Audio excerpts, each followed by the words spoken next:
All right, before anybody starts with all the shenanigans, there are no nipple clamps in play tonight.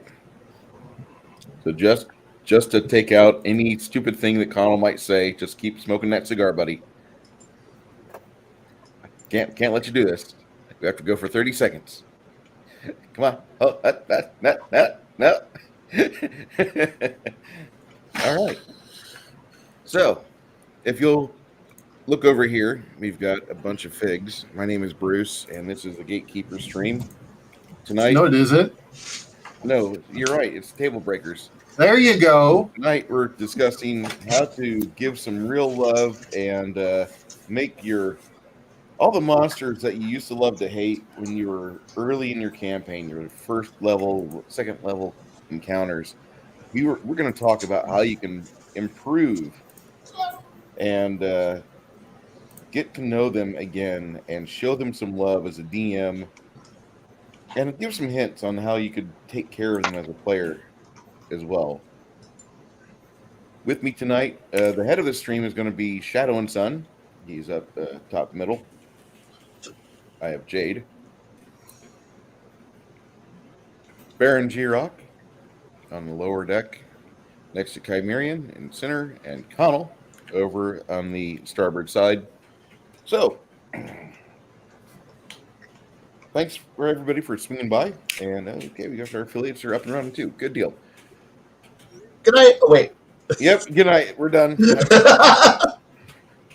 We'll talk about dragons and shit next week. No. Didn't you do that already? No, yes. I don't know. Never talked about dragons before. I am only ever on once a week. I have no idea what the rest of you do. Hey, Hungry Ewok, how you doing? That was buddy? Gatekeeper. Wait, we've never done dragons on this? Nope. We did it on Gatekeeper. How's that happen? We've talked Jake damn did near it. about everything else. Jake Why did do it. you- Because we all do two shows, and they kind of Not I. sometimes. Not I. Well, we'll have to That fix guy. that one of these days. I want to Maybe hear we'll that swap it guy. around. I want to hear that guy's take about dragons. Not tonight, but down the road. So, I'm going to. I just got home, and so I'm going to ingest some food and take myself out of the stream and watch you guys. That way, y'all have some room to stretch out on top deck there, and discuss this. I'm going to pop in after you guys do your round robin or however you plan on running this, Connell and Shadow. I'll pop in, and if you want to feed me questions, you can. I don't know if my input's going to be necessary. I call bullshit. I have plenty to say. There's already 5 voices here. No, the reason why I say that is I'm in your campaign. You Exactly. throw things at us, which me as a non-experienced DM, as some of you guys here, but it's like, no, those hit points should be lower. The AC should not have been that high. When the fuck was he able to do that? Oh, you put levels on it? You son of a bitch. Oh, yeah, I think you have something to say on this topic. Yeah, I do, but my portion of it will be covered under the 3X discussion. If we do anything like if we discuss like Warhammer Fantasy Roleplay or other systems I'm moderately familiar with, like West End Games D6 Fantasy, I could input on that as well. But I really just I don't know if mechanics is where you want to shine with this. I think you may want to go more rules light. And Parrothead says Saint Kai of the Rant is in tonight. Yes, sir. Not that often, but I'm here. My rants are now in text form. That is true. If you want to see Kai and posting walls of text, go to my Discord and check out the Kai's musings. It's a lot. It is walls of text. Walls of text. Okay. So now they've done He hits that, text limit on a regular basis. I'm going, Always. I will be here. I just, for politeness' sake, I don't want you to hear me mulch. Okay. No, I get that part. It was the other part I disagreed with. Okay. I'll discuss that with you guys towards the back half of the stream, because I think the first half we want to talk about why you want to keep them as a steady presence in the campaign. Maybe not always on the battle mat, but allow them. And this may stretch into a two-parter depending on how far we get through my questions. So 4-part. Okay, so I have it down Yeah. on the system as a 3. So I don't get paid enough for this shit, man. We don't get paid. It took me all night to come up with these questions. We get No, paid. not really. Fuck. You get paid? Well, I do. Oh, okay. well, How about you guys? me and Bruce What? do. That's about it. I was gonna say I know at least 2 people do, but Hey, I want some kickbacks. So let's get this show on the road, shall we, guys? Yeah. All right. The first 2 questions are going to sound similar, but they're really not, because I'm going to add a little. When we go through these questions, I want you each to stick with just one monster, that being your favorite, which brings me to the first question. What is your favorite low-level monster to reuse and why? I'm going to start it off real quick because it really ought to be obvious what my favorite low-level monster is.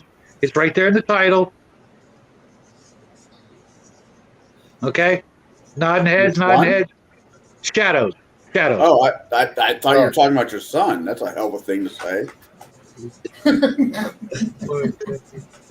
No, he while he is a monster, he just got promoted to sergeant today.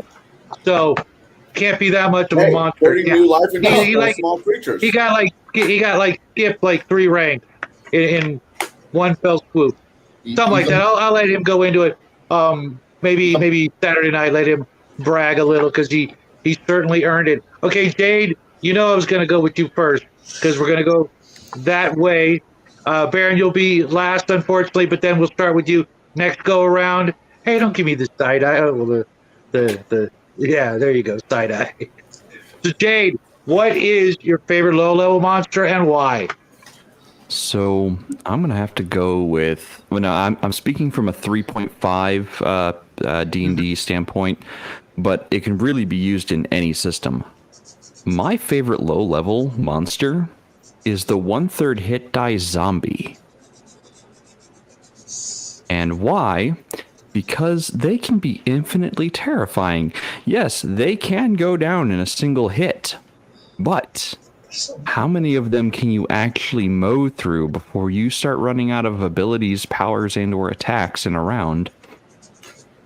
I want to know, how many can you actually take down? Because I'm going to send that many more. +1.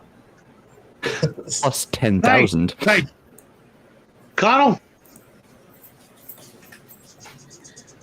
I'm not trying to be contrary with this statement.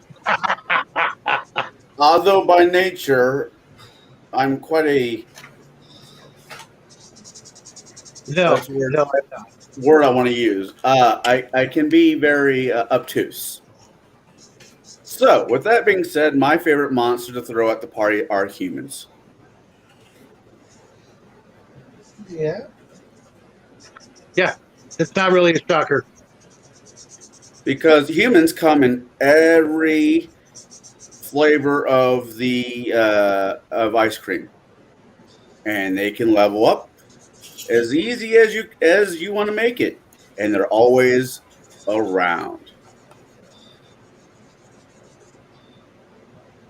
That Cool, does Kai? that- Kobolds. Yeah, I thought you paused too long, man. Kobolds. Sorry, dude. Kobold, really? Yes. Okay, now, I'm guessing you're going with the more reptilian version of late, as opposed to the old school kick me red dogs.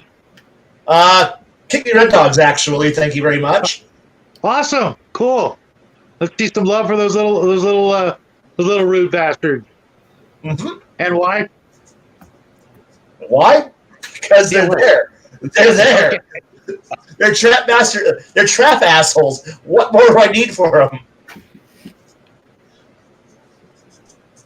Plus, nobody ever really expects them. So yeah, go. Okay, cool. Baron? Giant rats. I had a Why? feeling. I Why? had a Because you have your low-level party. What is the first thing that most low-level parties have to do? They have to go into a sewer. They have to go and dig through to kill some undead or something like that. But there are always giant rats, and we're not talking like rat kid. No, we're talking huge Swedish. Bork. Totally. So yeah, the full-on Swedish. Giant rat, long tails. They have smell. They have pack tactics. They give disease, hit point drain.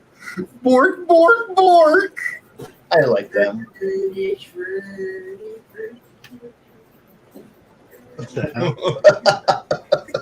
could find them in the Princess of Pride. You're in shot.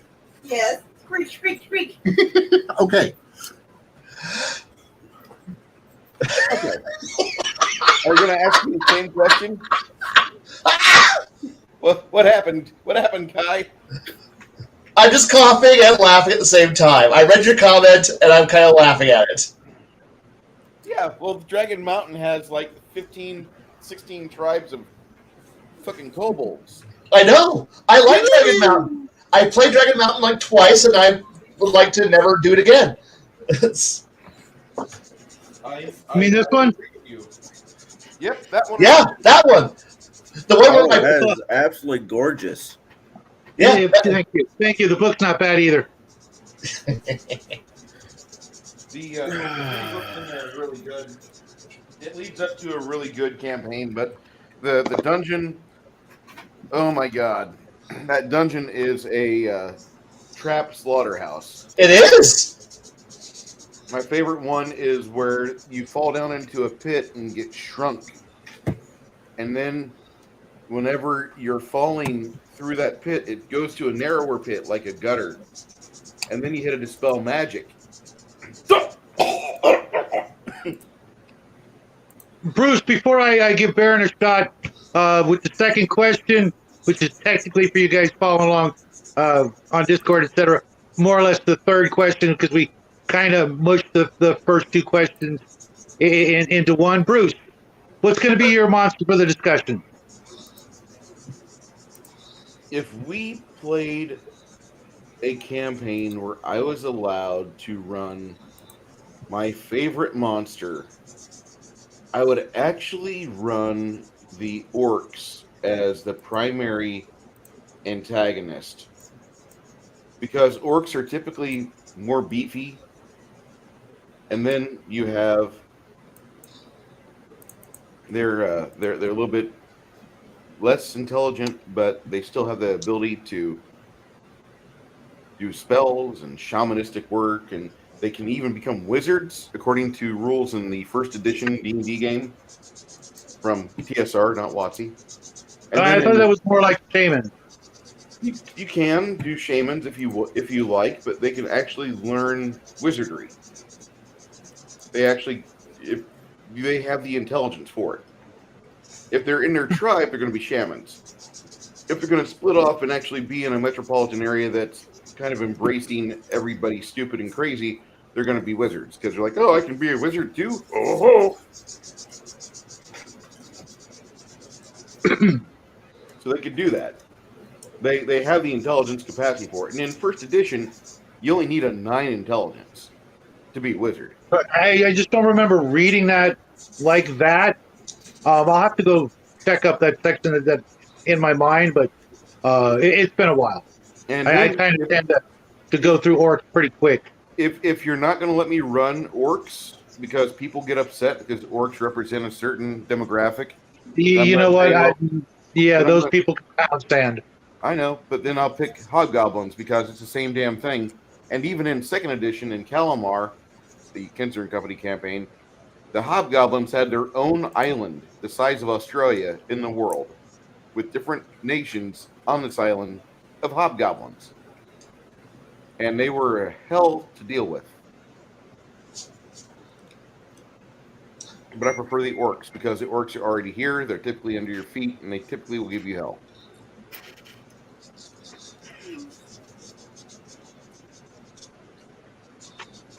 Not a problem. We'll go with orc. Okay, orcs it is. Baron, how do you keep your giant rat challenging after first level? Oh, it's very easy. You add more. And more. And more. Because they're a swarm. Pack tactics. This isn't the Princess Bride where you're trogging through, a farting forest of fire and, one giant rat. No. It's literally you add more. Swarm, pack tactics. You start raising because, maybe they've been out in the world. They may have been to, possibly the Strippers Guild. They may have picked up a few different diseases. It doesn't, things happen. Okay? It happens. They had that show that one night, but we don't talk about that. But anyways, kind of like the donkey show, but that's beside the point. But anyways, but you add more. You can also give them additional hit dice. Because typically in the books, no matter what system you're running, it'll give you a hit die. Like 1d8, 1d10. Oh, well, I could add a second one. Oh, this is a 4th level party? Okay, I can add 2 or 3 more to it. You can... The other thing that I like to do is not all of my monsters have the same hit points. Because once they start figuring out in their head, the players will sit and calculate in their head how many hit points are there. And then they'll figure out, okay, I need to roll this much and get this much. Even though they don't consciously do it, they do it. Oh, yeah. Mm-hmm. So I like to switch it up. Maybe the first couple that come in are a little lower hit die. They're the cannon fodder. Then they start getting up against the mid levels. Then you got them to where, this one's got like blood red eyes, huge fangs, and crunch. Oh, the sound of them biting into a bone. And the players going, ow! It is so musical and magical. Things just crushed, bite, disease. Oh, where are all those beautiful con saves? Oh, you have a nice present for later. Excellent! Yay! Yes, it is. That's the type of things I like to do. I like to switch up. Necessarily what diseases they have, how many hit dice they have. I'll even, play with the hit points. Those are the major things that I would do. Even at low levels, I may, because I will watch how the players are playing, because especially when you're playing something that has pack and swarm behaviors, this is something that you have to take into account if the players have figured out how to take care of it at higher levels. These, in this case, rats, have figured out how to perfect their swarm and their pack tactics, or else they wouldn't be at the level that they're at. So that's me personally. You mind if I ask a real quick question, just so I can clarify something in my head?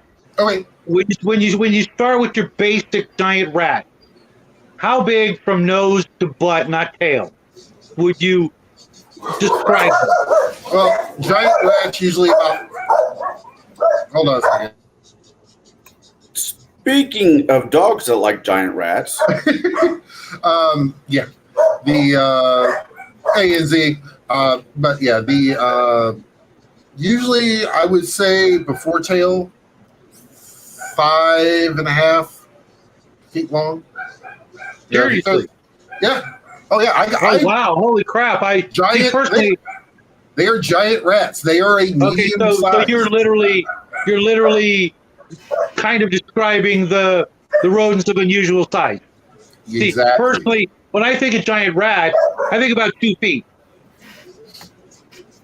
No, it's not 2 feet. No, not 2 feet. I typically go about anywhere between 4.5 to to 5 feet long. Because essentially, what in my mind, what I'm picturing is something the size of a like a Rottweiler or something like that. And oh wait, hold on, Skeletor has an announcement. Yes, we're keeping the lights on for one more night. Yes, our friend Matt Barninger has decided to give us $4.99 as a super chat. Y'all need to get Shadow a wizard's hat. Matt Barninger, that was very polite of you. Thank you. Thank you for that. It's going to cost more than $5. Trust me. I've been shopping around. Don't worry. Yeah, the good ones are expensive. I have a wife with a sewing machine. I wonder what will happen. So do I. And hers will do all the way up to leather. Ooh. Shit, you're going to make me wear it, aren't you, you fuckers? Hey, she got it for free. We're going to need your that material. Okay, I'll tell you what. I'll wear it, but you got to chip in for a pipe, too. Long clay, Gandalfy pipe. Can't be David clay. Grohl down. Ask not clay. Trust me, from years of smoking pipes, you don't want clay. We don't like you enough to get you a Schmidt. Yeah, those are freaking expensive. But good, nice wooden pipe. Maybe a pear wood goes a long way. Well, I do want to say thank you very much. And Matt, I will definitely highlight this later on tonight as well and say thank you once again. We do multiple shout outs for Super Chats over here. Appreciate it. You don't have to do that. Appreciate that. But the Wounded Warriors are going to be the ones that pick up the majority of this, and that was awful kind of you. Thank you. I think I was pretty much done with mine. So. Okay, cool. Kai, same question. How do you keep these monsters, these kobolds, challenging after first level? Improve traps, improve skills. Once you start wandering around, because they're kind of like intelligent rats in a way, and you just kind of get used to the idea that if you go off into it, you're going to go off into an unused portion. You're going to have kobolds. They're going to be there in a mine. They're going to be in your sewers. They're going to be pretty much in ruins. They're going to be wherever the hell they can actually organize at. And they're going to... Sorry, not everything's going to continue to be punji sticks forever and ever. You're going to get into progressively worse places that will kill you more. I use them to teach players to not go to certain places. That's really what it comes down to. And yes, Grimtooth is definitely what starts happening and then you start figuring out that, I do throw. They're intelligent monsters. They're intelligent creatures. They're going to figure out ways to keep you out. That's just what it's going to come down to. Yeah, and they're faster than you. They're going to run. Like, why fight you? They can just murder you slowly until you go away. It's okay. I have a question for you also, Kai. Okay. And I hope nobody out there, God, I'm sure someone will, don't take this in a racist way, but how do you differentiate your kobolds from goblins, which to many people are completely interchangeable in just about everything? Well,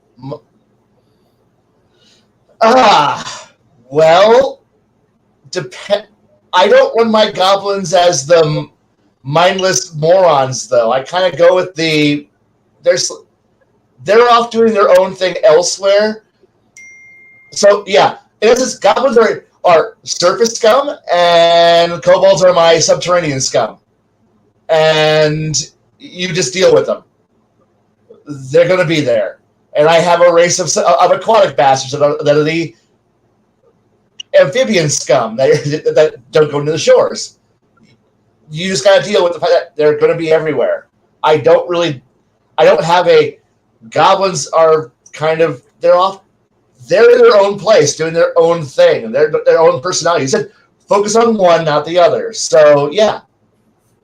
Okay, because in the older editions, there was very little difference I know, whatsoever. but the they thing is, lived underground. They both had 1 to 4 hit points. I and know. they both did.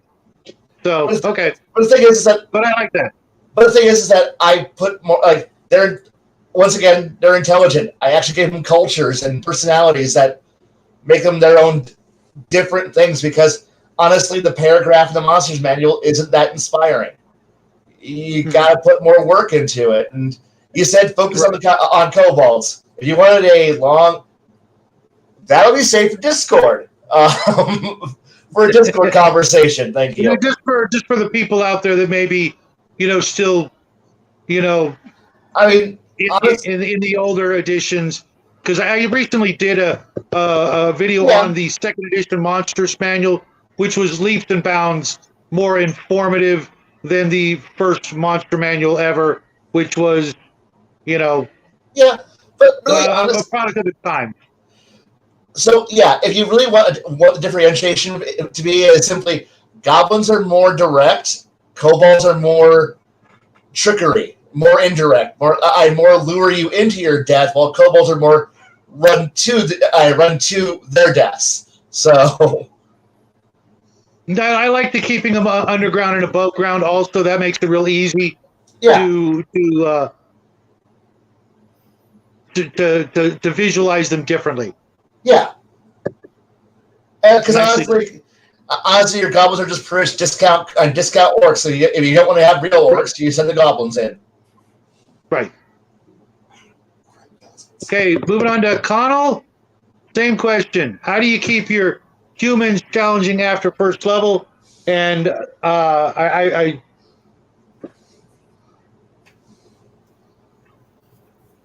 considering I don't consider all humans monsters, only really rare individuals. How do you go about it? I give them titles like knights. I mean, I shouldn't go with that. But humans have the abilities, either in earlier editions, to take classes the other people couldn't, other races couldn't.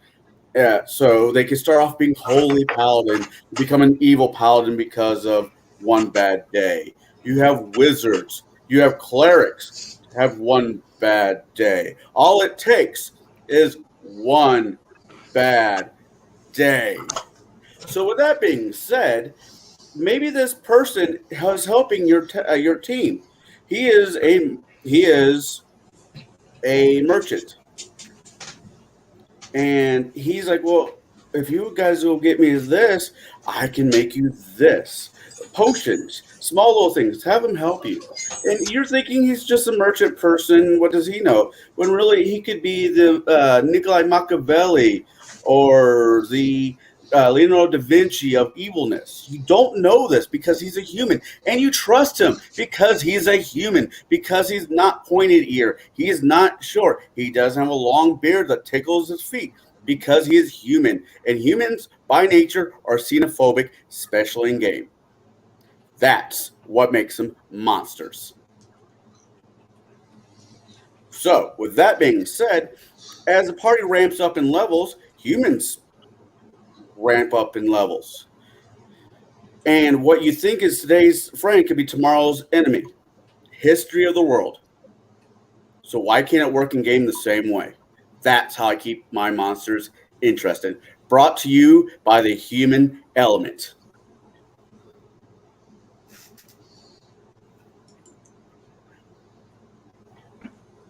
Okay, I have no question for you. He's not bitter, not one bit. No, it's not that at all. It's just I don't consider every human a monster. But that's just me. We're raised in villages on superstition. Don't trust them. They're strangers. So what could be an innocent, hey, oh crap, I didn't mean that to happen. Oh no, we're being chased out of town by pitchforks and fire. You're being polite to him. There was this movie called Rambo, First Blood. Oh yeah. Yeah. Humans are the best monsters because they're so pliable. Brian Dennehy's best movie. You stole my answer. I did? No, Connell. So what was the second question? I know you're annoyed with the first answer. Oh no, it's Dave's turn. Okay. So, man, how do I keep my my monsters fresh and challenging? Is that the question?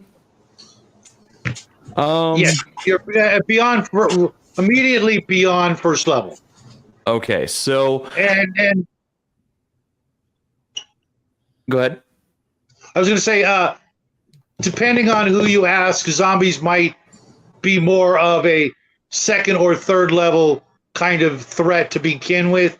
They may be a little bit too much for first level, but so far, giant rats, kobolds, humans all qualify, as well as orcs, and to maybe even hobgoblins. I'd have to look, just to cover Hobgoblins are everything. more third level, fourth level, typically. So zombies are 1/3 hit die in 3.5. This makes them a really great monster to throw at the party in small numbers, like 1 or 2, maybe 3 zombies at the most at first level. And you can get up to about 5 zombies before it starts becoming a problem at first level, second level. But at around 5th level, my zombies start getting tougher. Like they actually start having more like resistances to damage because they don't feel pain. They don't need to worry about pain. Granted, yeah, they might still be a one-hit kill, but I'm going to start sending, instead of like 5, I'm going to start sending 15. By level 10, if I'm still using zombies, I'm going to be sending 30 or 40 zombies. And they're getting faster, stronger, harder to kill. They're carrying the zombie disease, because so my necromancers in the world, they can only create one kind of zombie. That's the slow one move or one attack zombie. They haven't figured out the cursed the curse that the insane god of undeath laid upon the first zombie. They haven't figured that part out yet. So the insane god who made the first like movie, the Left 4 Dead zombie, that's the zombie I use. And as you progress through a game that's mostly undead focused and mostly zombie focused, those zombies are getting harder and harder to kill. Eventually you're gonna have to start landing headshots to keep them down, because they'll just stand right back up. Because I give them fast healing, I give them the damage reductions, I give them all sorts of nifty little tricks that you just aren't expecting. And by the time you're level 20, you're facing 100 of these things or more in a combat scenario, and they move 60 feet in a round and still get their full attack action, because they're just that horrid, and they move in hordes. Like hordes of thousands.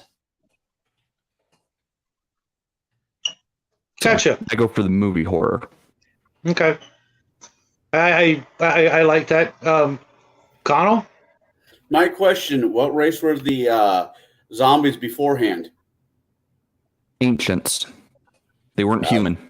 They were ancient. The first zombie in my homebrew world was a ancient being.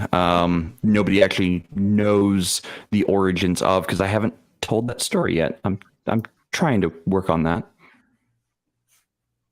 Nice. And Bruce? I apologize, Shadow. What was your question? Or how do you want me to answer the question? Just looking how did I put it? How do you keep your monsters challenging after first level? But clearly with you're talking about monsters that are probably well, if you're going with orcs, they're probably pretty challenging at first level. So maybe bump it up a couple of levels before we get into some more granular ways of doing that. Just right off the bat, or do you just stick with the stock orcs until they do get up to a certain point? No, I don't. I actually will fine tune the orcs, because there's rules for creating custom characters out of monster races in the Monstrous Bestiary. And so you'll add a few points here, subtract a few points there, and you get this equation, which should provide you some success. And it's a monster; it's not a character. So he or she's gonna be fairly limited use. So you're gonna stack a bunch of points and skills they're gonna use, and they're gonna have some glaring, just out of your mind weaknesses. Like, wait, what? We never use this skill for this character. He is on screen for 30 minutes total, including his dying character on the battle mat. So you do that. But the way that I keep it fresh, I'll go. And what I used to do was I would run another campaign where I just would tell people, play what you want. All the books are available. And I would let players do that, but I would keep a copy of their character. So when I went back to my main campaign, I had something to build from. And the people that would do that, like, oh my God, I get to play a Kitsune Bard? Ah. And they make a small mess in aisle 6. And so once I get that back to my own campaign, like if I did that with this example, I can play an Orc Barbarian. Yep. Can I play a Black Orc Barbarian out of the Frog God Games Tome of Horrors? Yeah, if you want to, you may. I can have a 22 strength starting out. And let them do that, and I let the players do that, and I watch them play to the strengths of the super badass character that's really not meant to do this. That's not meant to take a long-term time on the table. And I just let them have fun. I'll run a campaign for like 6 or 8 sessions, because you got to drag down the numbers for people. You got to fuck up the numbers. But you do that, and you run these characters that are monster classes. Let your players do it. Let your players that they don't interact with you all the time. Hell, go to a different town if you have to. Corpus is just 3 hours away, and I used to do this back in 13 quite a bit. But I would run a campaign where they played the monster races, and I let them go up from like 1st level to 7th level within like 4 months. And they were really happy. They thought that was like something special. And then I quit the campaign, and I've used those monster templates that they wrote up on character sheets. I've just been leveling those characters up for the past almost 10 years.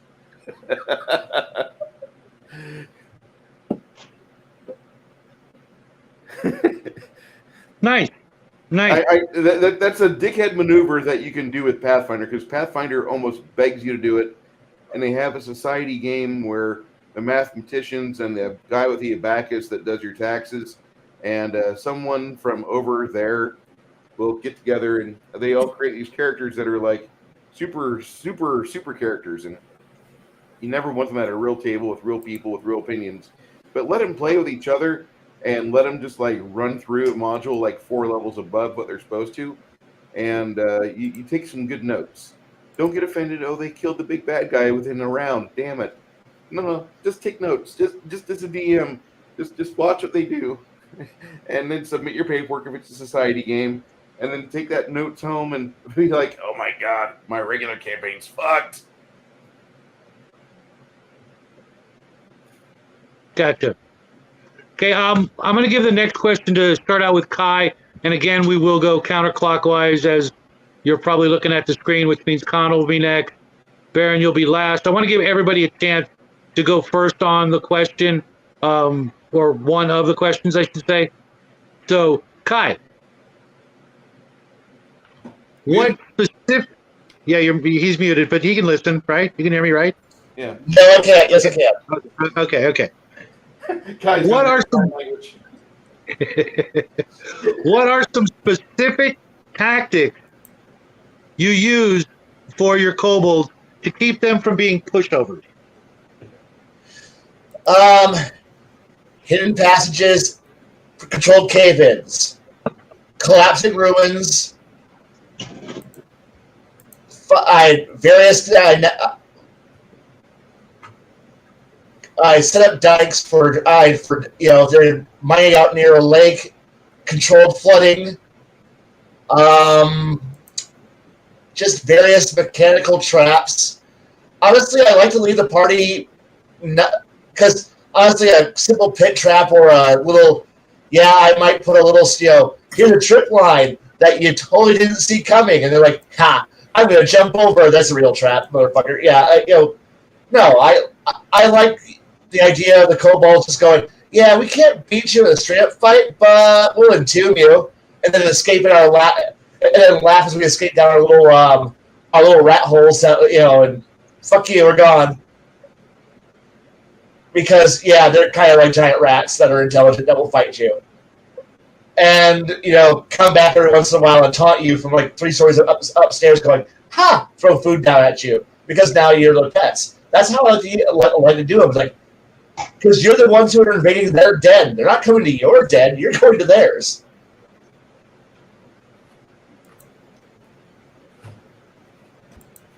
Kai, do you ever do anything like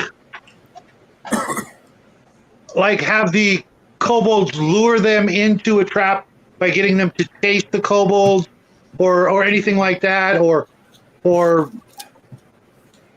Dear God, yes. Okay. Because a lot of the things you were describing to me were the usage of like mechanical traps. Oh yeah, right? Some mechanical, some environmental. It's all set up towards, scream really loud, run away, make a lot of noise, escape down hidden passageways, and then, drop a small mountain on them. That's what you do to them, and don't kill them because that's just lots fall, all die. But let them have that moment of going, crud, we're all going to slowly drown in here, aren't we? Yes, you are. And make the party just go, no, we don't want to go down that hole no more. Good. And yes, harass and bring larger monsters. That is definitely it. But no. But I like having the ability to use weird ass room traps that nobody else really gets to. We all read them in various monster trap discussions, but we don't use them.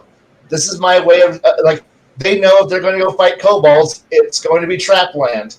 And at which point we all look at the one rogue and go, "Did you take trap finding?" "No, I traded that out for combat abilities." I'm sorry. No worries at all. Connell, same question. I don't know how it can pertain to them being monsters, but let's go with it. What kind of tactic do you give your humans? Manipulation. Telling you one thing, doing the other. Telling you that there is a kingdom over there, and I need you, being heroes, to go to take over the kingdom because they're plotting evilness. They have zombies that, are taking over the land. And you go over there and you start slaughtering said zombies wholesale. Yes, I know where I got this from. Only to find out that the zombies were actually the good people and they were cursed, and the king was trying to find a way to cure his people. Oh no! You did an evil act by being fucking dumb! Manipulation is one of the 2 best tools out there. Other one is gold. Everyone likes shiny things. More gold, better equipment. More gold, more things that you as players think that they need. Maybe the paladin's right. Maybe the paladin only. Maybe people should only have 10 magical items, not be walking down the street looking like Walmart with the Sears and Warlock. But that's how players play. So you use manipulation, you use greed, you use pride, you use lust, you use all the good sins. That's how I keep them interesting. That's not what the question was. You said, how do I keep it interesting? That was the question before that. That was the previous question. This one is, what specific tactic? That is a tactic. Using their greed, using their sins against them. That's dickish. It's fun. You're going to be out of players. Oh, I'm never out of players. I do this professionally. Hold my beer. I'm a I know. professional. I know, Jade, right? You don't want to think humans as being heroes, as monsters. That's fine. That is a very cool way to think of humans. But not all humans are good. Not all humans are bad. Why can't Right. the bad ones be monsters? Why can't the bad ones become liches, necromancies? Well, Why because can't they humans be- are probably, I would have to say, because by the rules, humans are something that have an unlimited level, whereas we're talking about low-level monsters that don't get that advantage, whereas They- all humans are unlimited in absolutely every possible way of expanding, and we're actually talking about the monsters that don't get that luxury, that are usually stuck at a specific point mechanically, okay. rules-wise. But Counter-argument. I get where you're coming from. What's- hold on, I've hold dealt on. with you before. Counter argument. What is the level of an NPC guard? What is the level adjustment of an NPC merchant? What is the NPC Potentially merchant? unlimited. No. As a DM, there should be limits. A good DM puts limits even on his own shit. On his own shit. And if a DM does not put levels on his own shit, then he's a bad DM. It's not. You don't get. It's weird because you're almost quoting from the first edition Dungeon Master's Guide, but I know you've never read it. Actually, I've been reading it. Okay. You got one handy? No, Or is I it a got PDF? PDF. Oh, okay. Because that was the mentality of the old days, but I'm trying to keep up with the newer stuff. And as I've been from my harassed. understanding, humans are pretty much unlimited. I've been harassed by other people that don't know or understand old school D&D. So I'm taking a page from that book and stepping back. I'm going to quiz you later. Yeah, go for it. Bruce, bring Jade back in. He's got to connect his devices. I mean, I don't really, like I said, everybody has their favorite monsters. Humans are just mine. But I don't know how to answer that. Kai, or do you disagree with me, Kai?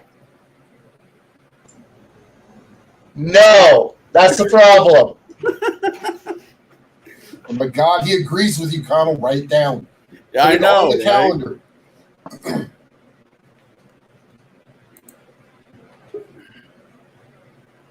So, oh, there he is. Okay, you messed up the order, but it's still your turn, Jade. And then I'm going to jump over to Bruce, and then it'll be your turn to start. Thank you. That works. Perfect. Okay. Perfect. What tactics do my zombies use? Specific tactics, yes. What Or do you use tactics do for they them? not use? Well, Brains. No, you see, my zombies aren't after brains. They're after literally any flesh. They'll eat anything. Right. Monster flesh, human flesh, animal flesh. It's all flesh to them. They don't really care. They're beyond the point of caring at this point. So my zombies. Yes, Elle commented on this earlier. Just send more numbers. Well, yeah, I do send more numbers. But I also give them more abilities. And as the game progresses, and if I'm playing or running the campaign where it's the party versus the zombies versus the zombie apocalypse, the zombocalypse as it might be called, as they get closer to the source of the disease or the hordes of zombies, my zombies are going to start mutating and getting more intelligent, and they're going to start coming up with tactics. And I might have stolen some ideas from other media, like video games, as Max pointed out, have had an influence on some of my games, and one of those games is Left 4 Dead. So I've used the zombies from Left 4 Dead in D&D. There's no rule saying you can't do it, and I figured out ways to do it. I had a grappling zombie, I had a boomer zombie, I had the hunter zombie. But again, as they get closer to the nucleus, the center of the zombie horde, not only are they facing more of these zombies, they're facing more evolved forms of these zombies.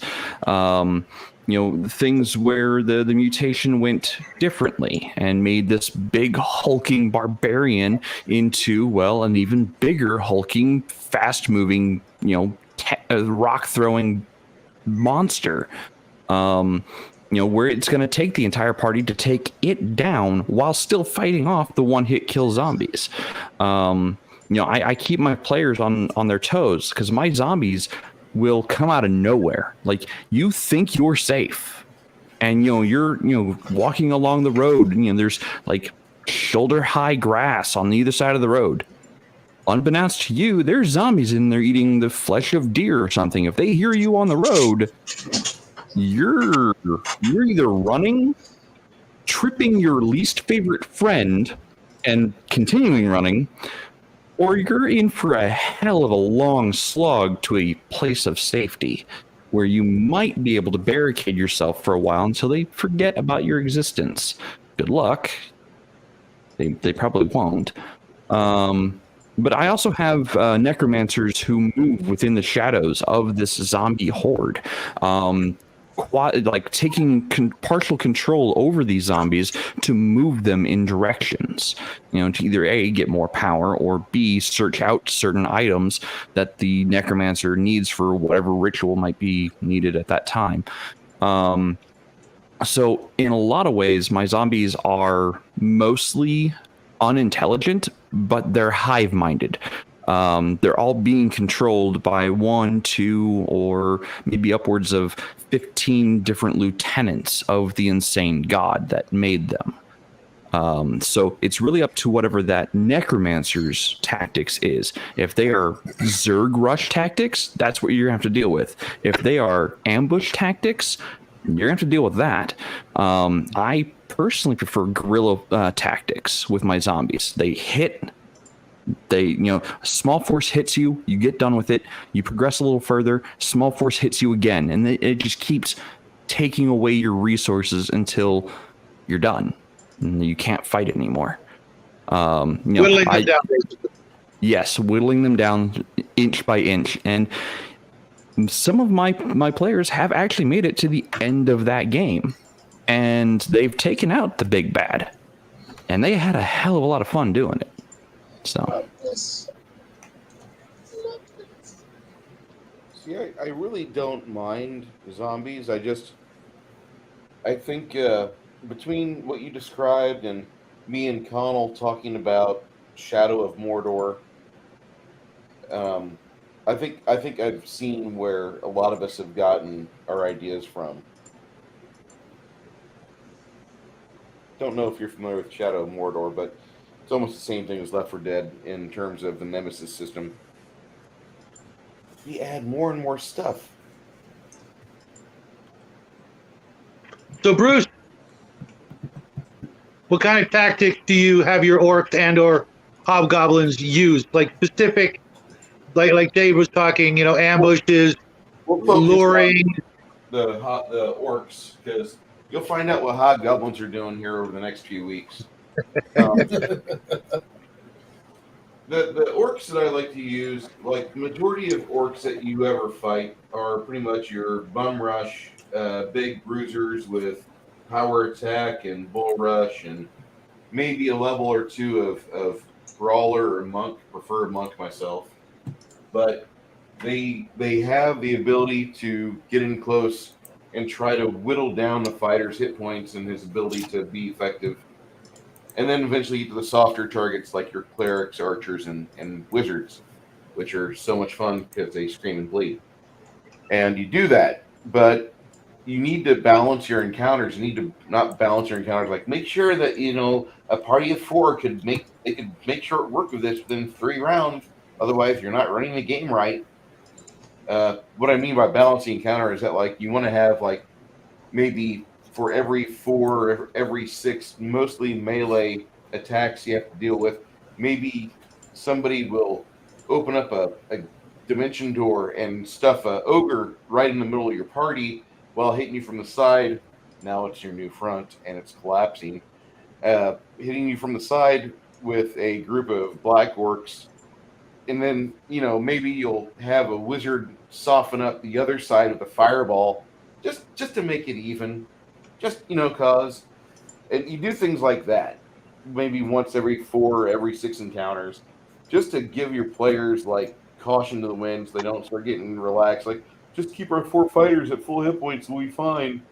No, this is not Bard's Tale 2 or Wizardry or Final Fantasy, whatever.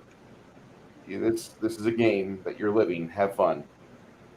And I want them to realize, like, after a while, that orcs probably have the lay of the land a little better than the players do, and they're utilizing it better because they're hemming in the players as they keep going. They keep trying to push ahead, and they're finding some areas kind of give easily, so they go there, and it's just that orcs luring them into a trap.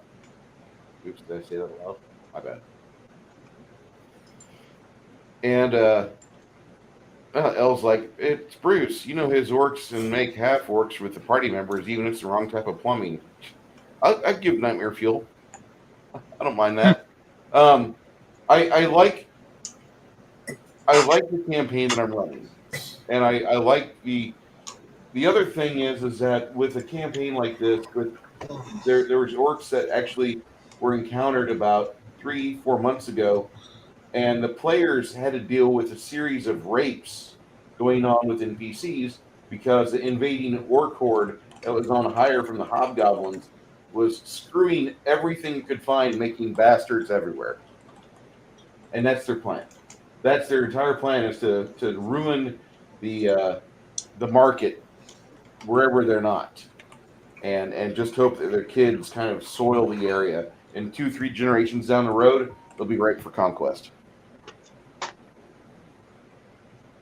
You put enough bastards out there, it'll happen. Yep. Go ahead, Shadow. I like it. I like it a lot. And I'm just going to juxtapose the word orc for hobgoblin and just keep that in the front of my brain for next weekend. Actually, next weekend is kind of weird because you guys are exploring a undead primarily event site, and it'll be undead focused for the next few campaign days. But after that, we will go back to our normally scheduled I saw that, Jade. hobgoblin invasion. You shouldn't have told us that. You really shouldn't have told us that. No. I don't mind telling you that because you're going to find out why I said that on Saturday of next week. Have fun. Mm-hmm. And he may have talked to Jade about things that he can do to his undead. You never know. Well, speaking of Jade, you get to go first this time, because I want to make sure. Do I not get to go on this one? Oh, I'm so sorry, man. Sorry, you screwed me up. I thought you went. So, Nope. Same thing. Tactics for rats. I got to hear this. Well, you have pack tactics. The biggest thing that rats are very, very good at is stealth. So they get stealth. They can hit vital areas. So if you think about it, if they... Excuse me. Sorry, I totally misheard that word. It just took me a second. You said vital areas? Vital areas. Okay, I heard something completely different, but sorry, that was my rainy day. But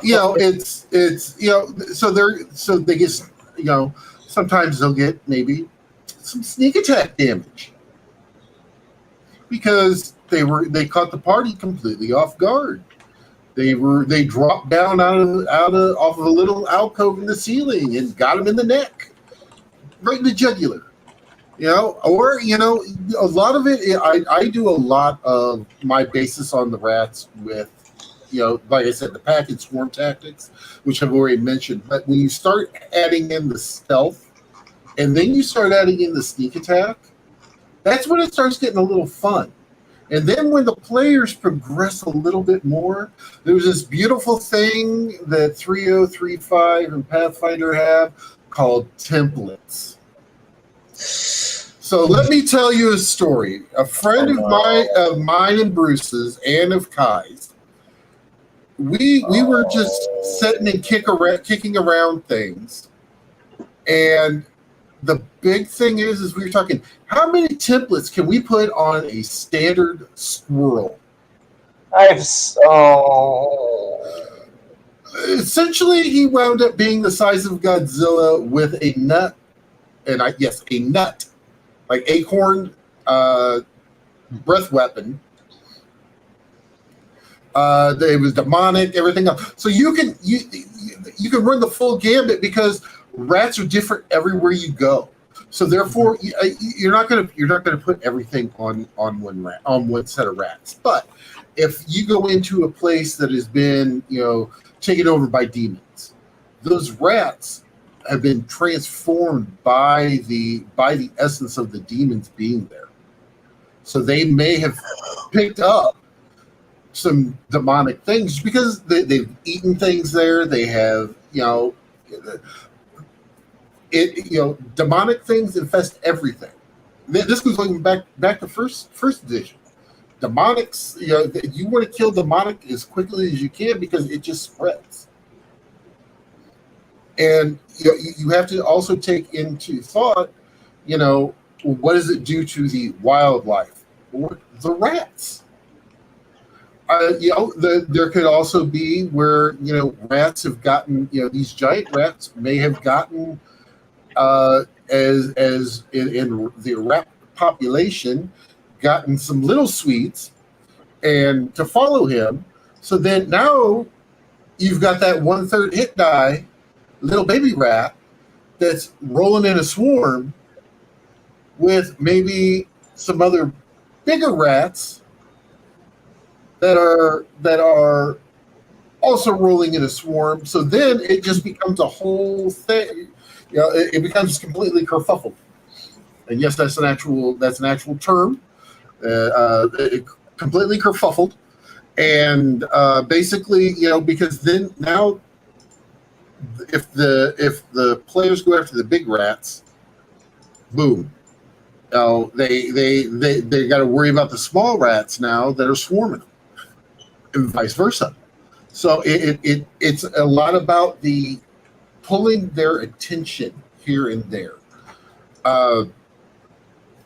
And a lot of the things that I also love to do with the rats is I like to up their intelligence. The longer or the higher level they are, they'll start gaining points of intelligence. Because if you think about it, a rat that has been, kind of quote unquote around the block and has survived this long is going to have learned some survival tactics.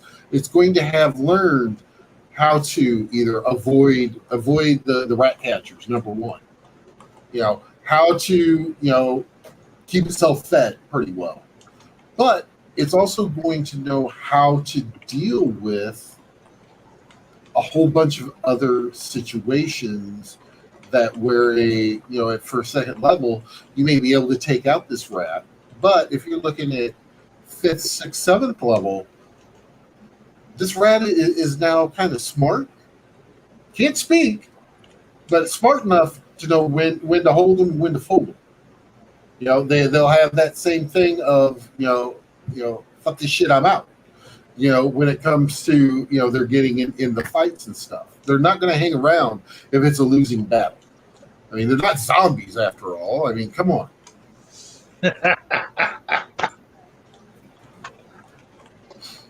Nice. So Jade, the next question, even though Baron kind of touched on it, apparently he's actually reading the questions ahead of time. I appreciate that. That I had no way of seeing. Right. How do you beef up your zombies to make them more challenging? And by beefing up, whatever you do, but include hit points, obviously. But what are some of the other things? Because some people might not actually beef up the hit point. For example, when I actually get around to what I do with shadows, I don't necessarily beef up the hit point. There are other things you can do that, as you'll see when we get to it. What do you do? Yes. So, yes, I do beef up the hit points a little bit occasionally at lower end levels. And when I say lower levels, I mean like 10 and below. That's to me the low levels. Because I play games up into the 40s and 50s. So that to me is the high levels. So as far as like my low level zombies, I'll increase their hit points. I'll increase their to hit damage, their to hit ability, their attack damage. I might even increase some of their other stats to increase either speed or the ability to not take a hit, their defenses and such. So yeah, I do tend to increase some of their stats, but for the most part, I leave them as one-hit killable by the party members, and by even like the one party member who never seems to roll above a 10. I'll still make it so that even that person can still one-hit kill a zombie. But it's about the numbers game. It's about sending enough of them to keep the players worried. Like, are they able to take out 100 zombies in the next 6 rounds, or are they going to have to find much higher ground and or bottleneck them in some way? And that's really where it comes down to, is if the party members can figure out a way to bottleneck the zombies, they're just fine. They let the zombies basically make a barricade of their own corpses. That's most times how my parties deal with zombies. They get into a very narrow fissure or something, and they let the corpses just stack. But as far as like other things that I do, Baron hit this one on the head. In 3.5 and 3.0, actually, I even think in some of the other editions of the game, there were templates that you could add to monsters that were just, a quick build, add this, add that, give them this ability. And that allowed you to like put a fresh, new, unseen thing on the board in an instant. You didn't have to rework the whole stat sheet. It was just add this stuff and go. So those templates is where I draw most of this from, because there's actually online there was an index of index of classes, spells, powers, and one of them was index of templates. And it was specifically for 3.5, and it listed all of every single template in 3.5, all of the splat books, all of the everything, and it told you exactly what to add to each template. So that's where I pulled most of my original data from, was from the index of templates, because it had fast zombie, it had yellow musk zombie, it had the plague bearer zombie template. It had all of these templates for just zombies. And I'm like, yes, I love it. I'm going to do it. And eventually I'm just going to add all of the templates. Why? Because why not? At higher levels of play, like 30 through 20th level, because Connell knows this, when you're facing down zombies that are even still one-hit kill for the most part, how do you make them terrifying? You give them unique abilities, and you give them, higher strength. So, because the undead don't have the limiters that something living does, so they're not going to, swing with 80% force. No, they're going to swing with 100% force all the time. Why? Because they don't really care if they tear their muscles. They don't really care if they tear their joints or their tendons up, because they're just hungry. That's all they know is feed, eat. Hunger, flesh. So my zombies, and Connell can attest to this. When I send hordes of zombies, it is literal hordes. And yes, you might get a wizard who can take out 100 zombies with a spell in an instant. But there's another 200 or more ready to replace all the ones the wizard just killed. And in the campaign I'm referencing for Connell, he had a gunslinger character who had adamantine bullets, and he was firing out lines of devastation on the zombies. But the zombies didn't care that, their friends were falling over because they can't care. They're incapable of it. And I just had more zombies to fill the hole. And it was a scenario where the players finally got into a point where they could bottleneck the zombies up to actually stop the zombies from entering the castle that they were basically trying to take refuge in by letting the corpses just continue to pile up. That was their only saving grace until they finally found the necromancer controlling them, and then, well, put an end to that necromancer. Didn't put an end to the zombies, just the necromancer. And then they left. And they're like, nope, we're going to nope the hell out of here. It was also a different plane of existence. Well, Addy bullets with exit wound on the gun goes right through the point. Yeah, exit wound was a... keeps on giving. Yeah, exit wound was a magical property you could put onto a firearm in that campaign that would basically turn a single shot weapon or a pistol into a line attack. So yeah, that was a fun one. Anyway, that's how I upgrade them. Gotcha. Cool. What's up, Kyle? They I've mentioned been going counterclockwise. Go ahead, Kai. Sorry, someone mentioned World War Z, and I'm like, that's a good one. That's always been a good one. Yes. I have not seen that yet. Don't watch the movie, read the book. Or read the audio, or listen to the audio book. It's a full cast reading. It's worth it. Just to watch Mark Hamill curse out the military. It's great. Well, I know what book I'm getting on Audible tonight. Yes. When you get to the Battle of Yonkers, it's worth it. Just to hear him curse out everything. Back to you, Shadow. I've been going counterclockwise, correct? You kind of been going every direction. You start one way, then you go the other. The next time you go the other way, then, Okay. Just pick your well, target, it's because go of with where the I boss. start. I thought I've been going the same direction. It just depends on who I start with, so that everybody gets. Connell and I flip places. Okay. Well, I'm going to continue thinking that I've been going counterclockwise. Connell, how do you beef up humans? I give them class abilities. Yeah, I know. I'm sorry. I know that's not the answer you want, and I do apologize for that. But let's say you have a farmer. Let's say you have an angry orphan child that lives in Gotham City, and instead of being the Dark Knight we want him to be, he becomes the Batman that laughs. For those who are read current comic books.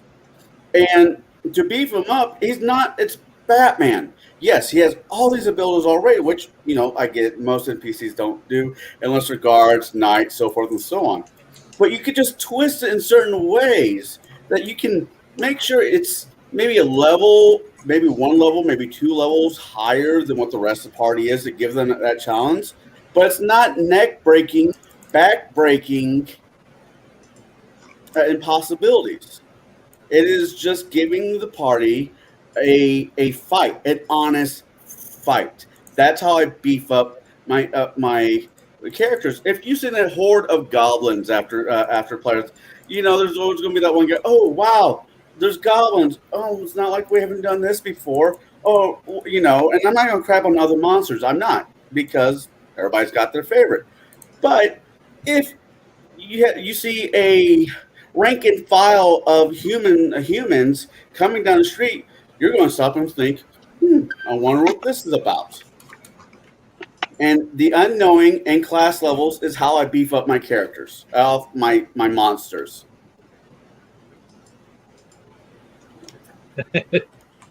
I'm sorry, but the world would be a better place in most campaigns if there wasn't that one human. Hey.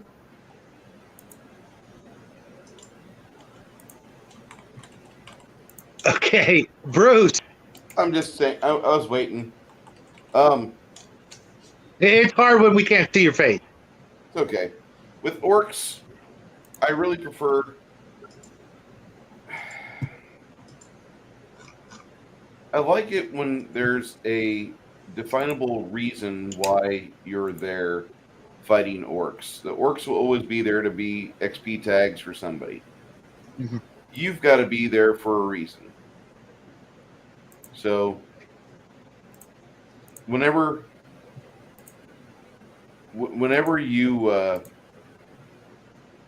there and you're dealing with the orc horde that's marauding nearby, the main thing that I'm going to try to do is I'm going to try to do things to demoralize a party, either by overwhelming amounts of successful damage or by setting up avenues of escape and tearing some apart. I'm going to do things to make the players feel like they're being railroaded because everywhere's getting cut off. The ability for them to locate a safe avenue out and they're going to have to fight their way out. I want that to be a possibility. And so you do things like you have orcs that they'll put certain parts of the dungeon under a teleport anchor. So it grounds everybody. No more teleport spells in this area. You don't know where it ends or begins. And so players can't teleport in and out willy-nilly. That's something that you get upset at later on as DM with the same group of players. Even though teleport's a high level spell, you receive it around mid level.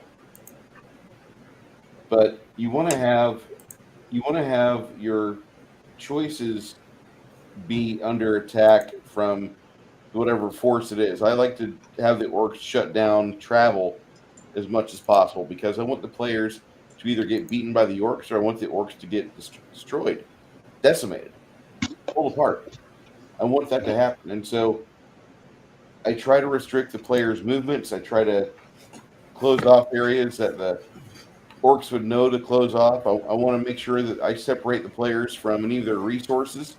So catching them out of their tent first thing in the morning when they're taking a pee, and they're like, "Oh, I get ambushed by a goat man, or by an ogre, or by an orc, or a pig-faced orc, or by whatever," and you're like, "Uh-huh, I have my dick out. That's not fair."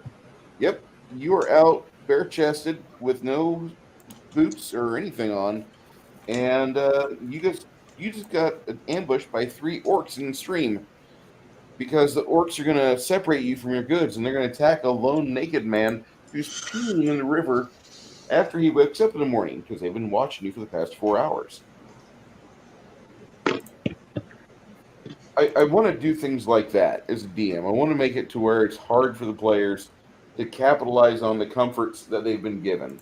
I don't want them to have that nice high AC, that nice high armor class that they've got, that 34 or 36 they've got. I don't want them to have that. I want them to have like an 18 because they've got like a scrap of magical padded armor on and a ring of protection for emergency use only. You know, I want the players to be separate from their goods. I want the players to have to rely on their wits. And if I can do that more often than not, I'm going to make a very fun table. Go ahead. So you never really beef up the hit points or anything like that. You just keep them as more or less the. If the players are like 3rd level, no, I'll keep the orcs at the half challenge rating that they are, kind of like the 3rd level challenge rating zombies that Jade uses. But whenever it's time to augment the player characters, I mean the NPCs to make them look like player characters, I'll take character sheets from years ago and I'll erase the name and then I'll put NPC number 1. Thank you, Greg, for giving me this character. And then I'll make like 7 of those. Because he's got 6 half-orc bards. Okay, that's fine. And I'll do things like that, you know, or I'll take somebody's 10th level fighter that they had that was a Wemmick, and I'll change it to a ranger with all the class abilities get changed too. And he's 10th level Wemmick ranger. And then you know you have things like that. I build them like I would build a player character. And I know that sounds really not fun for some people. But I do like the Pathfinder game a lot, and I like adding classes to monsters. And there are times where like you're not going to have a situation where like I need to make an impression on the players. I'm not going to make another encounter where they fight 6 ogre barbarians escorted by their 3 half-orc evokers and the 1 conjuring summoning wizard, because that would be what Kai would play. No, no, no, no. Let me just get out a few displacer beasts and make them 4th level barbarians.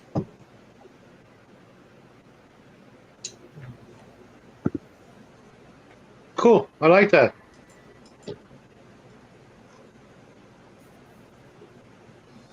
I didn't know you were talking to me. I was here chomping on something. I'm like, shit. Sorry about that. Don't even worry about it. Baron, you're up.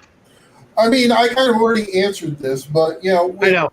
with going, and Jade really hit with the templates and whatnot. Pretty much that is what I like to do. Yes, I will boost their hit points. But one thing that I like to do later on is maybe awaken them. Maybe they learn how to do spells. Think The Secret of Nim. That was a good movie. Oh yeah, great movie. Kind of think about that and the magic and stuff like that. Basically, yes. Good book. And you sit and think about the things you can now do with an uplifted or a truly intelligent rat. Then you can start pulling all kinds of little things where maybe this rat got away and got into something and became uplifted, and the party had killed its family. Now it becomes like, oh, now I have the power to go back after the party. Things along those lines. That's and truthfully, and it's kind of those little plot twists that put the story in perspective for the players. That all of their oh yes, drink. I said the S word. Drink. But to put it in perspective for all of their things do have consequences. And because a lot of times when the players are going through this, they don't seem to think that there are consequences to their actions. And with doing something along this way, with the plot line, with maybe awakening, uplifting a rat, things along those lines, yeah, it's a great opportunity for you as a DM to do some great storytelling, but also start making the players think, wait, we killed its family and now it's going to kill us? What? So it gets them in a set of mind that what else if we killed family could be coming after us later, because you never know. I think Jade has a question. Yeah, I was just being polite. You had to say story when my drink is tasteless and lacks body. Yes, I did. Continue. No, I'm good now. But yeah, I mean, truthfully, that's additionally what I would do on top of maybe the templates or things like that, or in lieu of templates.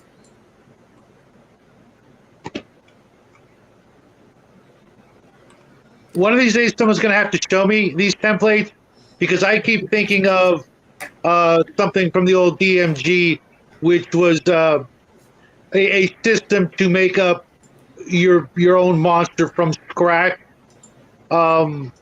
That's exactly what it is. Sounds like something. It sounds like something you would lay over the existing. Whereas what I'm thinking from experience is a from the ground up every single stat is got a sort of a thing to, go from 0 to whatever. Exactly. That's exactly what it is. It's something that overlays so you would take like the giant rat. You would take the demonic template and lay it over it. Now it gets the powers that are laid out within that template and boosts that are laid out within that template.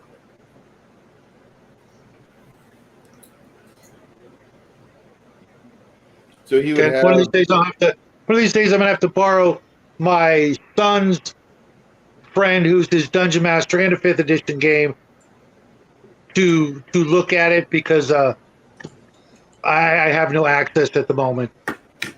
I wouldn't do it on 5th edition because 5th edition doesn't have the equations set down properly for the experience points that you're supposed to get out of each yield. Okay. So I would use 4th edition, but preferably Pathfinder or 3.5. Pathfinder is better, I feel, because you have different experience point tracks for fast, normal, and slow games. And the rules for the monster creation in Pathfinder are actually superior than versus what you'd find in 4th edition or 5th. Well, with the PDF, well, not the PDF, but the online site that you guys told me about for Pathfinder, I've refused to look at the monsters because I'm a player in that game, and I don't want to ruin it for myself. So I've not looked at anything beyond, the character that I'm running and the spells that I'm. Shadow. And Chad actually brought up a couple good things here. You could lay a vampire template on a creature, or even a zombie template on a creature. So someone has not been bringing up the chat so I can see them. Connell, you got a question? My bad. I want to wait till after Kai, but I kind of want. It can wait. Kai, have your answer. I want you to have your answer, and I think I should give. Well, because I was thinking about the time. Then the campaign I'm running, the Rise of the Rune Lord, right? There are evil cult leaders. I mean, the Skin Saw cult. The Rune Lords themselves, or some of them are human. And these are some of the examples I like to use when I use humans or my evil campaign. I thought I should say that for preference. I'm done. Kai, I give the floor to you. What? I'm sorry. You were doing this talky talk thing. How do you beef up your kobolds physically as a creature? Okay, besides the usual generic answer of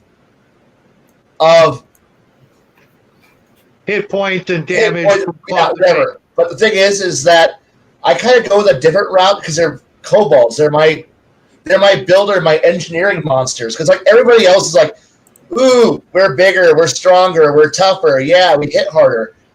No, my kobolds are my crafty race. They're my crafty race. So they're your tinkers and your builders. Yeah. So because I forgot which. It was back in third edition where someone figured out that a 3rd level character could, with the right lab equipment, be able to crack with all the right modifiers, assistance, conditions that you're in, material qualities, and everything else. Crack nuclear fission. It's an impossible check. Okay, it's only DC 50. Okay, cool. And honestly, crafting a CR3, CR4, CR5, a progressively higher, more deadlier trap is just a slightly higher construction roll. And so I literally just treat my kobolds as, no, they just know how to cooperate. They know how to build. They know how to plan, think out, a horrifying death trap, and they're building it because they're smarter now. They're smart enough to figure it out. You all think they're just little rat dogs that just run around and you kick them. Meanwhile, they're in the underground carving horrifying new machines that are going to murder you. So kind of like that can I'll have that horrible contraption for the labyrinth where it's just a giant whirling drill bit with like weird shit sticking out of it. Yeah, that's the shit I'll do with my kobolds, because that's literally what they should be doing. You go in there thinking, oh, just pit traps and some like spiky things come out of the wall. No, I'm going to throw horrible, horrible monstrosities at you. So yeah, go after the kobolds. Yeah, you catch one, you murder one. They're easy. I can go down there and fireball or, fumigate the place. They're going to figure, like, they're as smart as you are. They're going to develop something mean. And yeah, it's just what you're going to run into. Hey, Kai. That's okay. A lot of these questions could have very easily had the answer no. And I'm glad somebody finally actually went with a no for an answer. I was kind of hoping you were going to say like psionics or something like that, but No. that's cool too. The thing is Which that would be, crafting if you think skills. about it, would be kind of amazing. But no, you just have crafting skills. I'm just a mountain of crafting skills. Are you good at alchemy? Are you good at somebody's gonna be a potion maker down there and making not like wizardy potions? No, like they're just making like horrifying, all your alchemist fires, your traps. Oh no, a few of them might be a little higher level because that third level character who's like, ooh, I'm a third level kobold. Woo, he's the head engineer.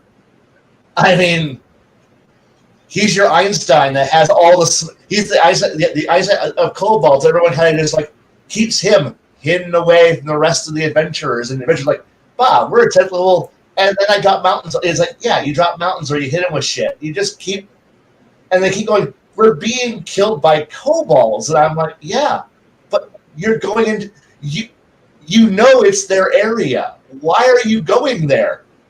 Because it's what we wanted. You should have a reason to go down there. If you don't have a reason, I'm going to murder you. So, yes. Awesome. I personally, You had a question? Yeah, I want to say, go for it. I was going to say that, Kai, with your kobolds, if you were to run a turn of the 18th to 19th century steampunk game, I might know this. and you were running it, and you had kobolds in a city, and somebody said, these kobolds are a minority. We need to give them money because this is what Europeans do. They just throw fucking money at things, and it's taxpayer funds. And then finally, the kobolds are now they're getting a lot of money in, and this one tribe of them is working for the university with unlimited resources. Oh, and no. eventually, the players would have to be pulled in to try to figure out a scenario solution, because the kobolds have created something that really doesn't shut down too easily or too well. I think I played this game. I think it's called Half-Life. Yeah. Yeah. I think your new campaign setting you're going to be making is going to be like fucking steampunk done right, with fucking like parts of Prague and London and Blender, and you're going to have the kobolds not be the primary antagonist, but they're going to be kind of like the Zeus or Tony Stark of the campaign, where they get bored and they do something, and it makes like the next 8 levels progress pretty quickly. Oh, yeah, I can easily see that. I can easily see a horror, that Oppenheimer quote of like I want to introduce horrors upon you beyond man's, but it's good. Yes, I can easily see horrifying steam tunnels and factories that are death traps that players. Wait! You said steam tunnels, so we have a place for the college kids to get lost and die. Can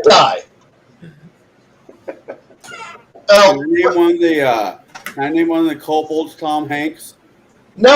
No, that sounds too human. Not GJ. No. Not GJ.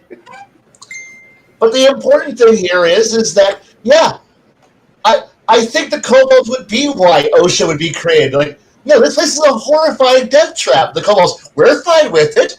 We don't die here. It's not your fault that all you klutzy humans walked in here and fell into the, the giant gears that make no sense, or the part of the factory that looks like it was torn out of Castlevania. It's totally okay. We understand the place. It produces the widgets that make everything important. It's not our fault you can't handle it.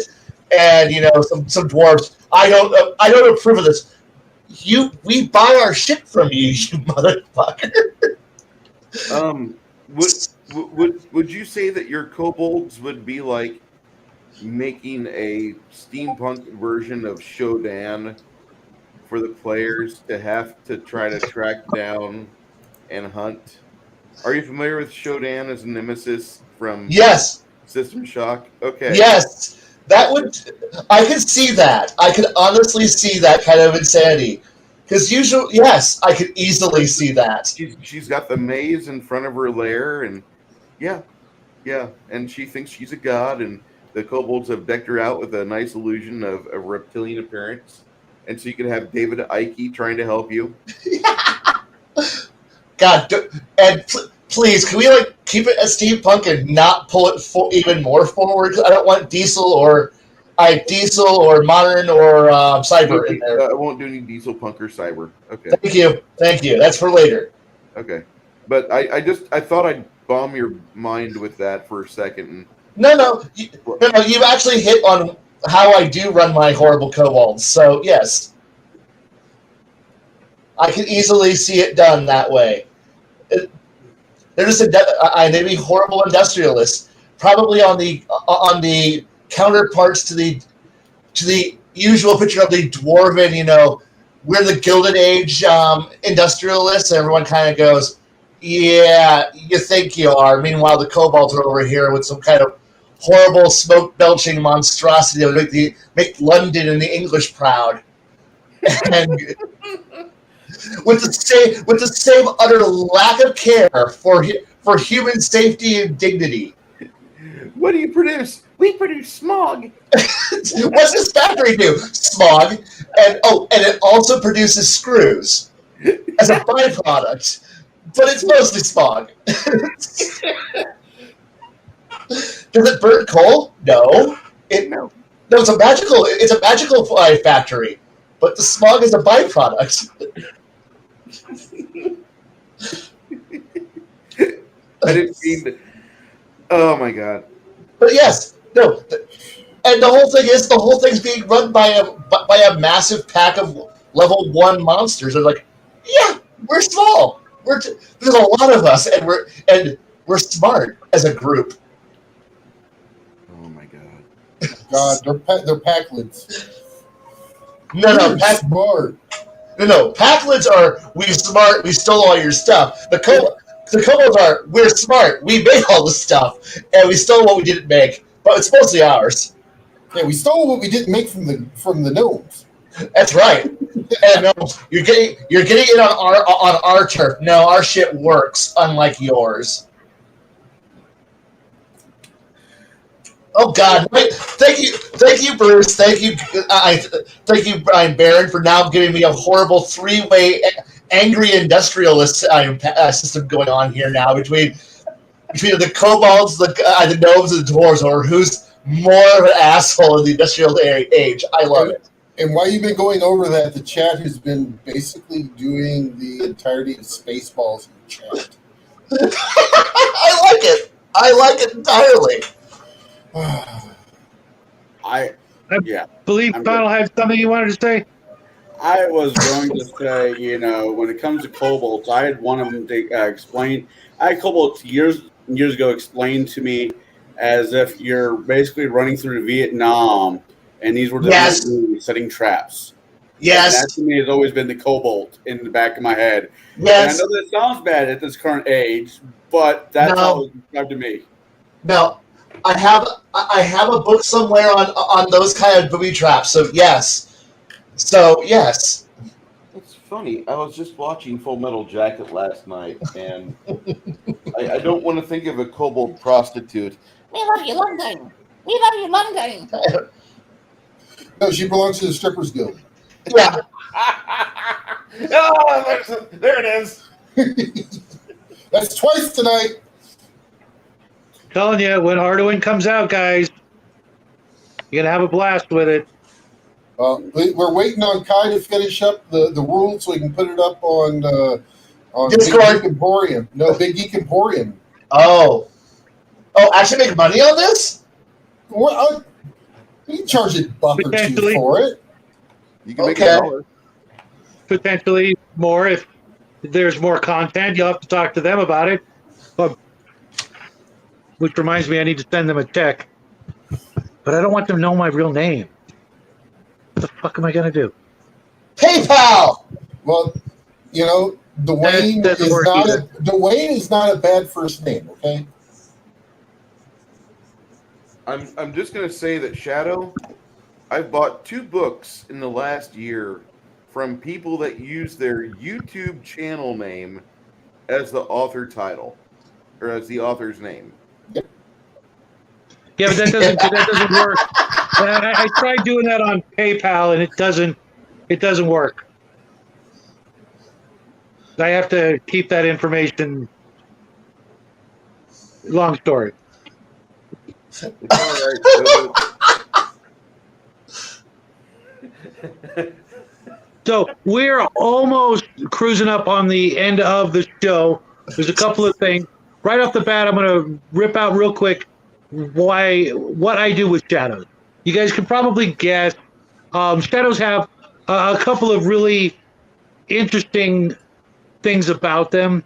One is the way I've always perceived it is their ability to move along shadows. Even if a shadow is just, like a 1-inch strip, they can use that as sort of a transit line and just, use it as sort of a teleport line or what have you.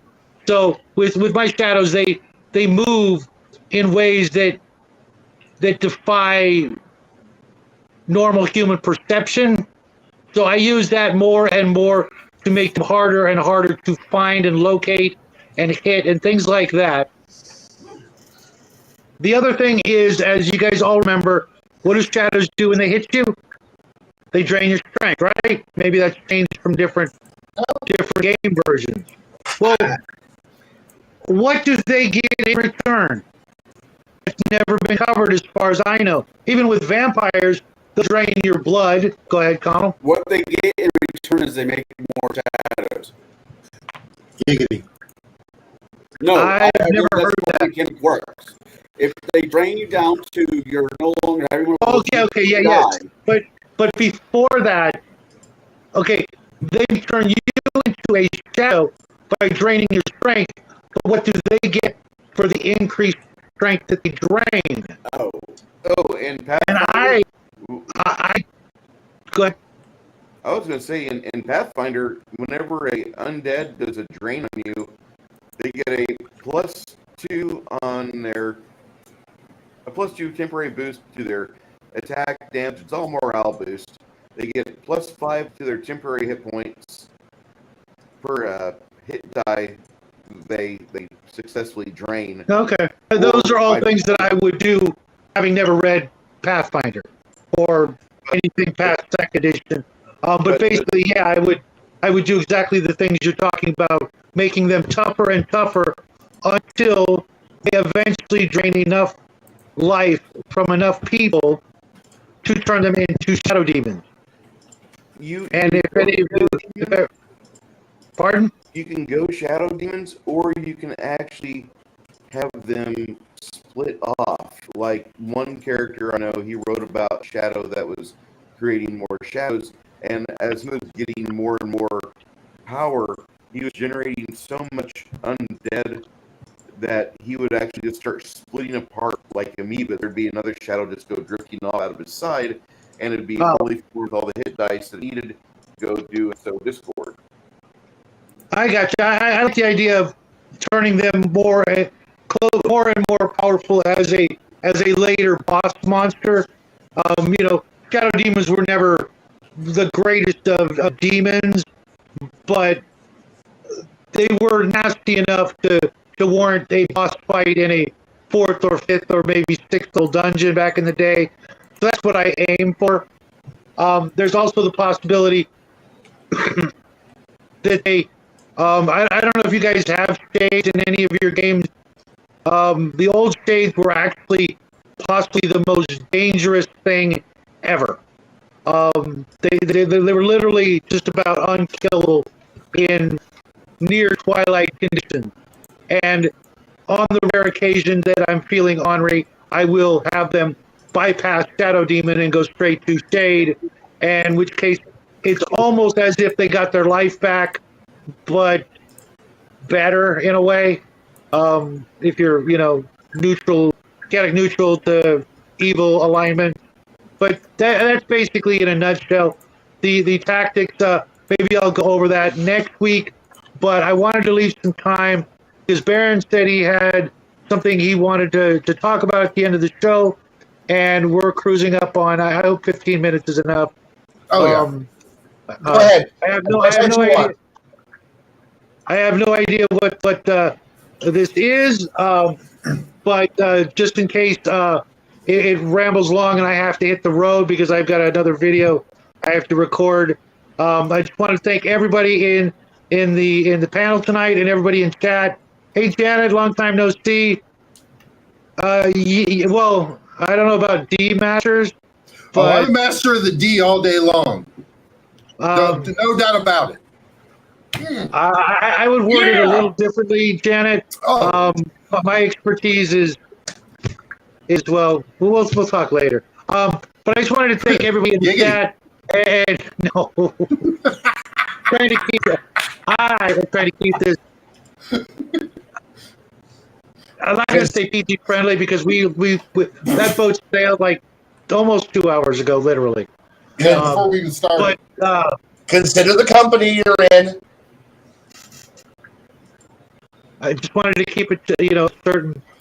Anyways, thank you to everybody out there in chat. Maybe next time Bruce will be here to hit that button for me so I can see you guys are saying, because I can't really do that when I'm up here in the upper corner where I'm at. We don't have internet or something. I don't know.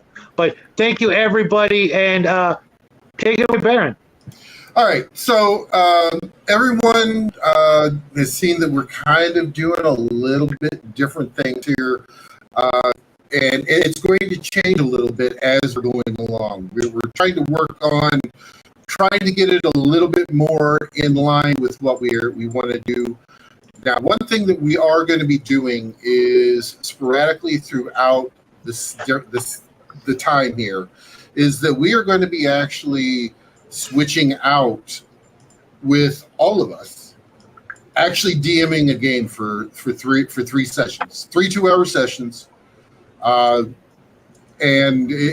well, wait, 3 2-hour. I thought it was 1 4 hour.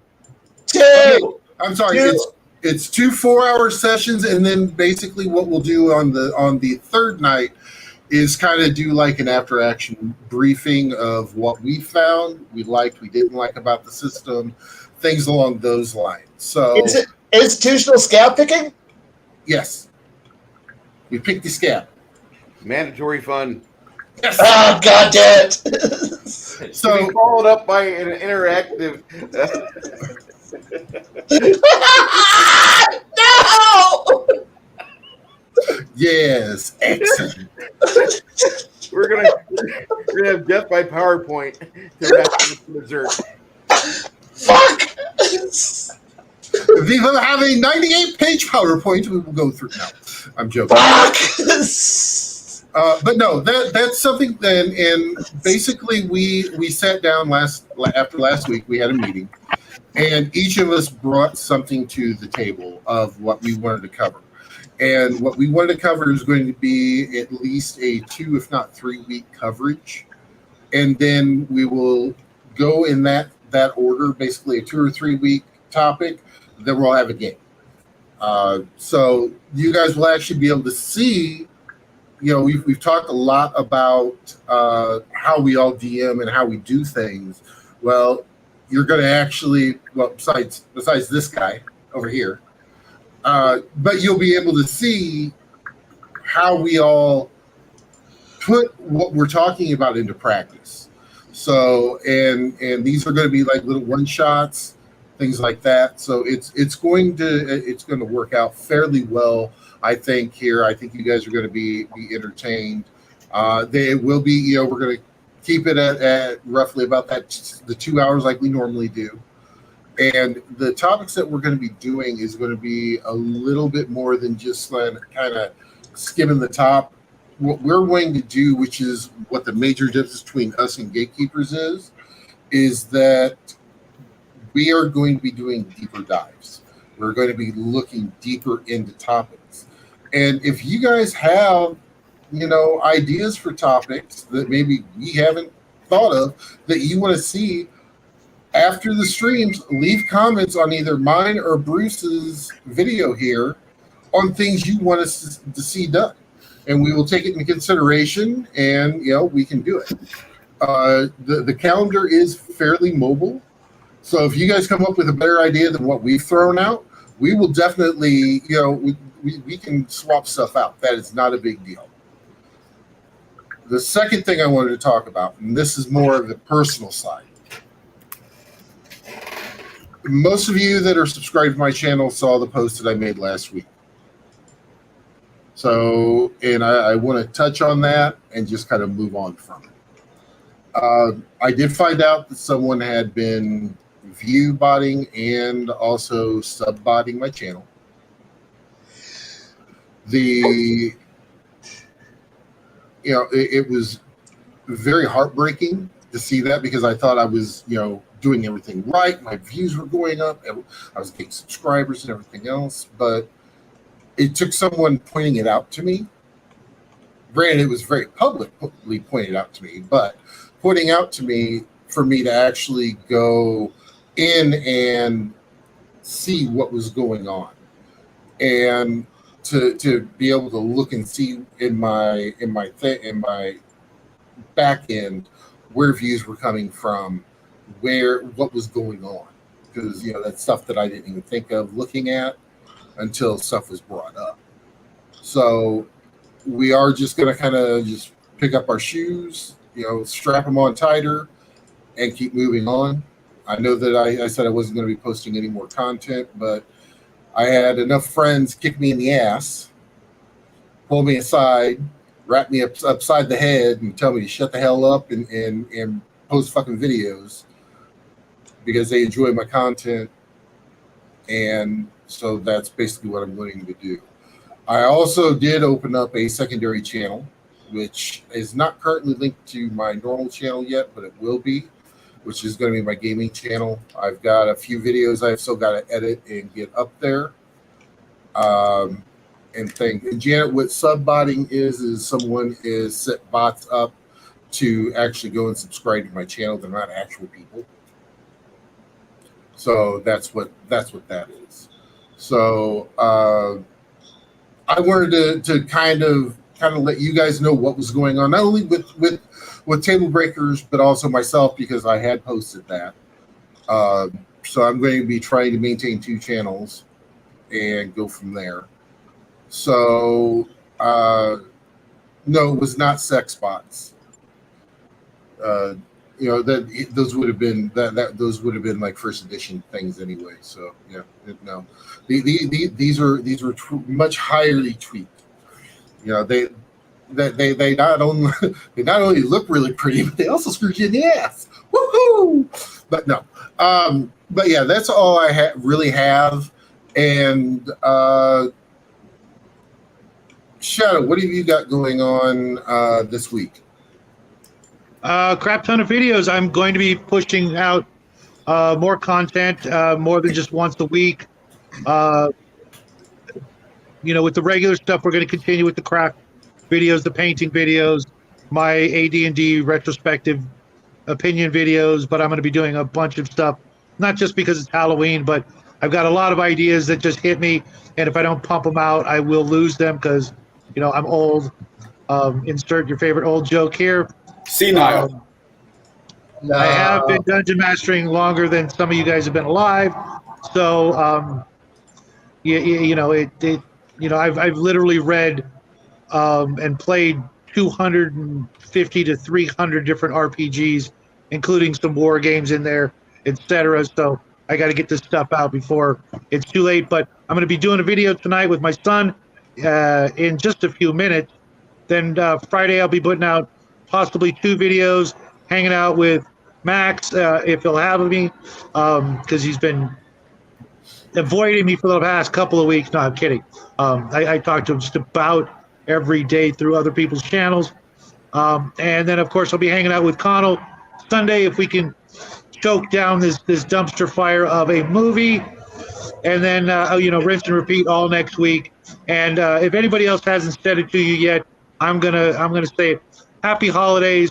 My family absolutely loves this month for not the darker reasons, but some of the more wholesome reasons, which, is kind of our thing. And so from all of us here, Shadow and Sun, happy holidays. I hope they're the best yet. Connell, what have you got going on this week? Hopefully sometime Saturday I'll get together with my friend Derek and we'll do a live cast about talking about a sport that me, him, and Jade are in and some of the joys that brings us. It's called Daggear / Spellguard, and it is a full combat RP game. There is a series of role-playing to it where you earn titles like knighthood and things like that. It's been around since like the 70s, I think. I might be wrong, so don't hold me to that one. So that's Saturday. Sunday, we will be talking about what the hell is the name of that movie? Xenophobia. Yeah. Xenophobia. And that might be the last video movie Jack gets to pick out for a while. That might be my treat for Trick or Treat. That's Sunday. I was going to do an after party show tonight, but I just got a text. This is for those who live in Illinois. It's deer season, and I get paid to break down butcher deers. So I will not be able to do that tonight. I am deeply sorry for those who are thinking about jumping in, but I like money. Who doesn't, right? My bills like their money. So that's what I got going on. And to follow what Shadow said, happy Halloween.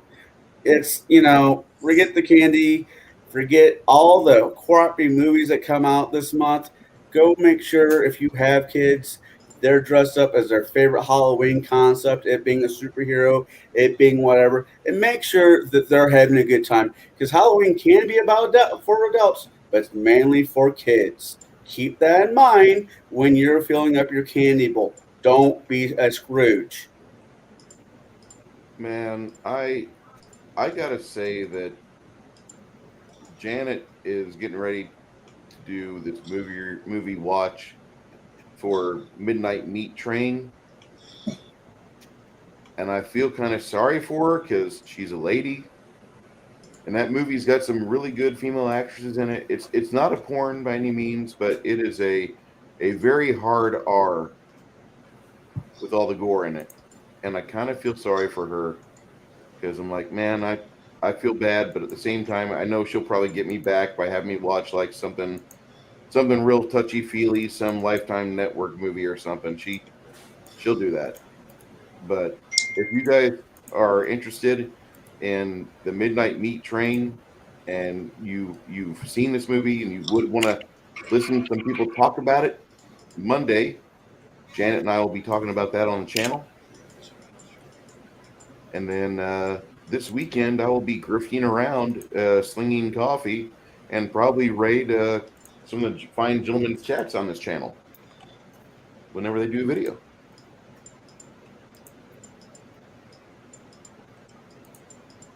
Jade, what do you got going on this week? So I'm going to be out of town at one of my cousin's weddings this weekend. And then in 2 weeks, I have to do it again for a different cousin. I also have to be out of town for a birthday. And then I think the only free weekend I actually have is Halloween weekend. So happy Halloween. But I'm still going to be drumming up material for gatekeepers because as I am the torchbearer or the helmsman of gatekeepers, I'm going to be trying to kind of collect and keep all that material in a master list of what has been covered, what hasn't been covered, questions that have been asked but not answered. So that's what I'm going to be mostly focusing my efforts on, is trying to get gatekeepers sorted and kind of in a path, so to say. And I'm going to be trying to generate new content once a month with the TableBreakers themselves, or not TableBreakers, the gatekeepers themselves. Any gatekeepers out there or masters of the game on the Discord channel, you're always invited to the second to last Sunday of the month roundtable discussion where we can hash a lot of this out. So if you're not a member of the Gatekeepers Discord, hit me up and I will put out a link for that. Actually, the link to join that Discord is actually on the previous Gatekeepers from last night. You can go check out the video and get into the Discord. It's also in my if you go to my YouTube page, it's in the description. Mm-hmm. Kai, you got something new going on. Why don't you tell us about it? I write a lot on Bruce's Discord. Just random stuff. If you enjoy random stream of thought that lead up to gaming at some point, yeah, that's all I end up doing. Because it's hard for me to hit the record button, but it's easy for me to type while I'm at a truck stop or when I'm bored somewhere else. So, yeah, I write a lot on the Discord channel. I don't even know other people say if it's good or not, but I don't know. Bruce, is it fun to read? It's one of those things that I have it in the morning with my coffee, and then I won't even get through your whole post.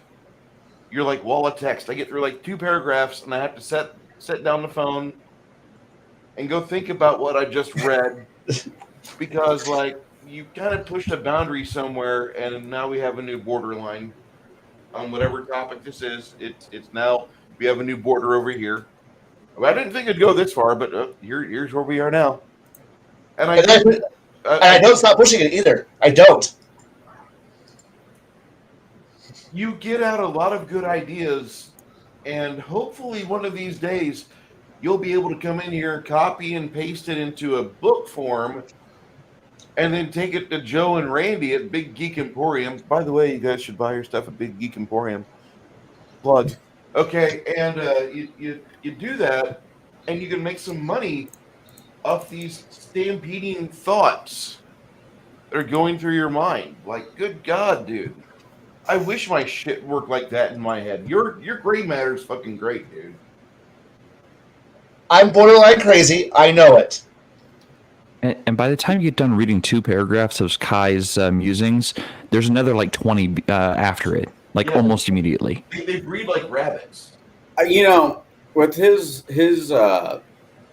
lectures sermons from St. Kai, I almost feel like you should get credited hours in DMing. And after so many credit hours, you get a degree of St. Kai's College of DMing Mastery. You better pass the test at the end of the course.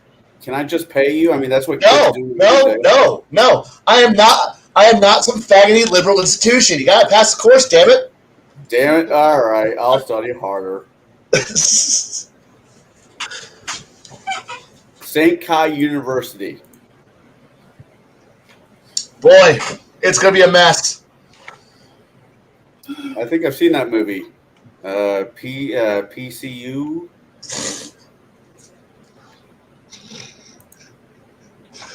So we just hit the 2-hour mark plus. Anybody have any last minute thoughts before we bid you all a good evening?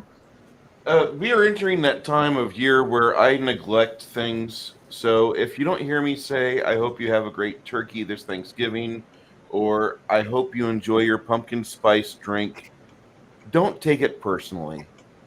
I've just been ran into the ground with that soulless shit that they've forced upon us. And for some other reason, the elites have it to where every retail outlet will now be selling those until this fall is over. So, with that being said, Parrothead has a question. What's a bigger ham, Bugs or Shatner? Well, I will be using a ham from Sam's Club here once they get their new shipment in, and I will put my wig on it, and I will have it sit in this very chair with the camera on it, and I will do a short video as Shatner the Ham. That's different than when you normally wear the wig. So I mean, But I don't usually use this voice.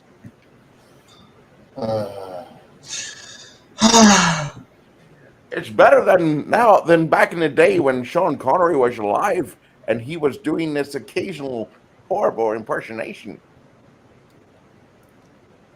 If you ever wonder why the cigar DM drinks, we all night, now everyone. have the answer. Indeed. you know, someone who hasn't taken us out in a while is Jay. Jay, go ahead and take us out. Be it a low-level adventure or a grand epic, as long as good times are to be had, you'll find us giving advice. Have a great night, everyone. Good night. Toodles.